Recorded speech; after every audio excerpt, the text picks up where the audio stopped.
have lighting in the room, but the only place I can put my camera is over on this side, and it's not great lighting. So I'm gonna do this here. Hi guys, welcome back to my channel. As you can tell, I'm not at home. I am on vacation. Not a holiday, a vacation where I sit and relax and I do nothing but read and I don't have to worry about work. This reading vlog is going to be a how much can I read on a holiday / what I'm reading on my holiday kind of thing. I just want to document my little vacation and talk about some books that I'm going to be reading on my holidays. On the plane, it took about 6 hours to get here. So I was reading The Jessada Air. I am almost done with it. I have 10% left of the book. I am on chapter 31, page 430. Unfortunately, this chapter is an hour long. So I have under 2 hours of the book left. I was so tired on the plane because we had to get up around 2:30 a.m. to go to the airport because our flight was at 6:20. Yes, I'm pretty sure it was 6:20.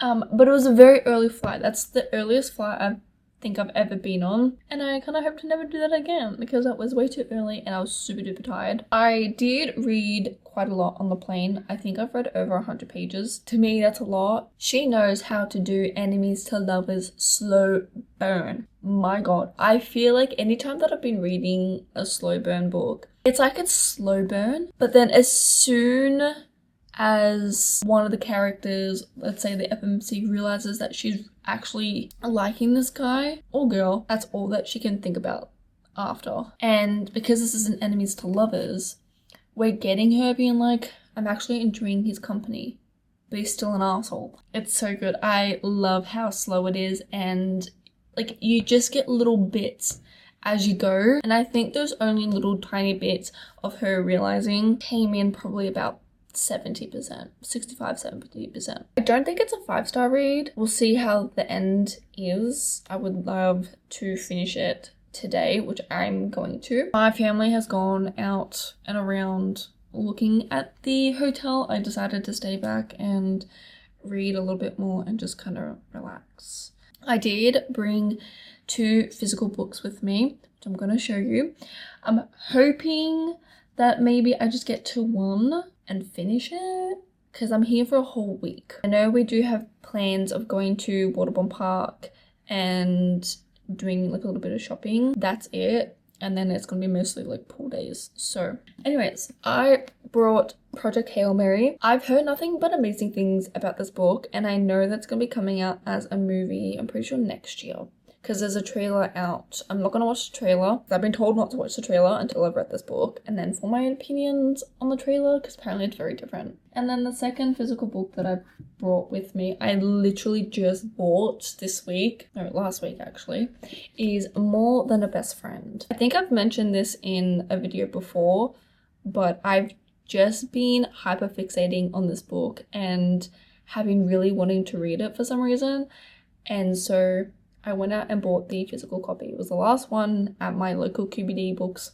I was like, I need it. I could have bought it on my Kindle because I did buy quite a few books on my Kindle not that long ago, but I wanted the physical copy of this. I really hope that I do enjoy it. So I do have 2 different genres here. There's more like a sci-fi and then a romance. We'll see how it goes.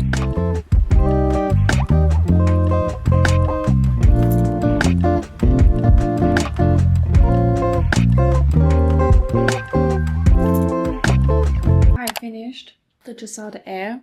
I have come back to grab another book or to figure out what I'm going to read, but I also wanted to talk to the camera. But I finished it.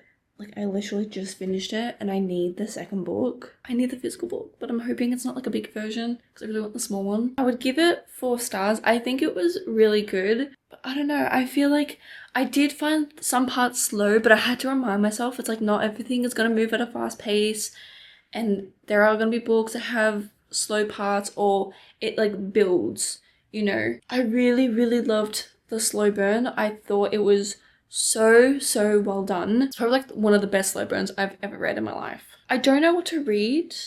I have some books on my Kindle that I could read. I could read Her Pretty Night by Mariah Ray Birch, The Will of the Many. I've been really wanting to read that, and I have the physical book and she's thick, but I also do have it on my Kindle. I have Marking Time, which is supposed to be vampire time traveling kind of fantasy story. The guy's supposed to be a vampire and the girl time travels to go see her mum kind of thing. I'm kind of wanting to maybe read this book because I have just read a fantasy, and I feel like if I go into Project Hail Mary or just any other fantasy books that I have, I'm gonna be a bit like, I will most likely get back to you on what book I have decided to read. I have a feeling it might be More Than Best Friend.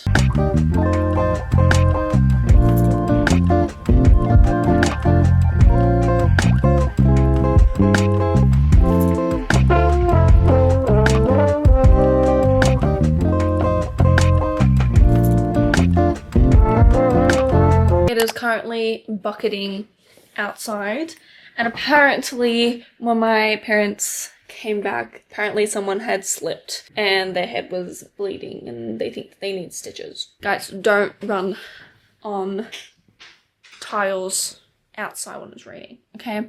Anyways, I am currently 46 pages in. I read a little bit before it started raining, and then I knew I wasn't going to be able to stay outside because I was going to get wet, and so was my book, so I had to leave. But so far, it's pretty good. I don't mind the writing. We start off immediately with like the debutante stuff, so it's a whole brand new season, and the parents of both the girls are like, hey, you guys need to find a husband this season. But then they became friends at the first ball kind of thing. There is a little bit of a parent trap situation going on, just a little bit, or there's like some tension between Gwen's dad and Beth's mum, just our two main characters. So interested to see where that's gonna go, but also kind of scared because I don't like the whole step sibling situation. I'm not my kind of thing, so we'll see how that goes. I'm gonna read a bit more tonight, but we went shopping today and they had a pop mart that was very dangerous because my mom really wanted to go in.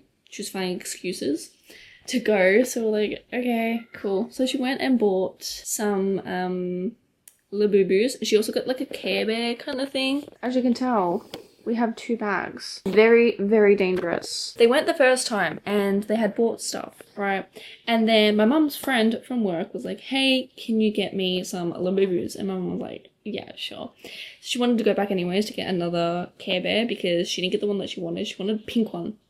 But she got like a peachy, orangey one. So she wanted to go back and get another one to hopefully get the pink one. Spoiler alert, she didn't get it. She got a yellow one. I went in the second time. Because the first time my dad and I were like, we're not going in. Like, I don't want to go near a little boo-boo because honestly, I don't get the hype about it. But then, and I watched Smosh. Okay, if you don't know Smosh, you need to go and watch it. They've been around for 20 years. I started watching them, I think, last year. Middle of last year, I started actually watching them because I had known about them for a really long time, but I never really watched their videos until recently. And I also saw this, and I was like, I need to get one.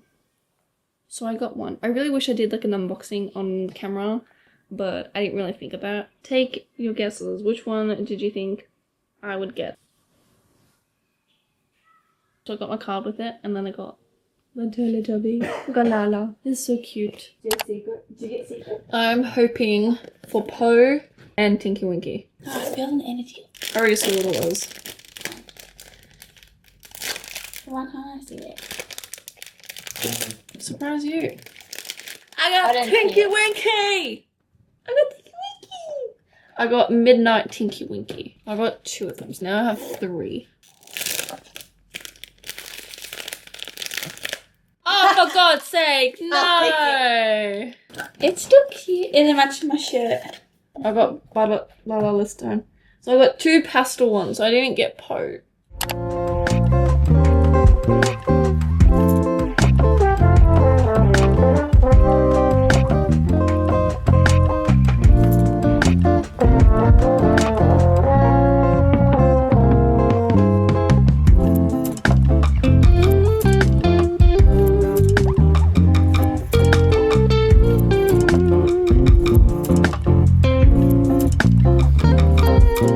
I cannot be bothered getting done up for the end of this video, so you're just getting me like this. after getting off the plane, having the worst cramps of her life recently, and having a couple hours sleep. And that sleep wasn't on the plane.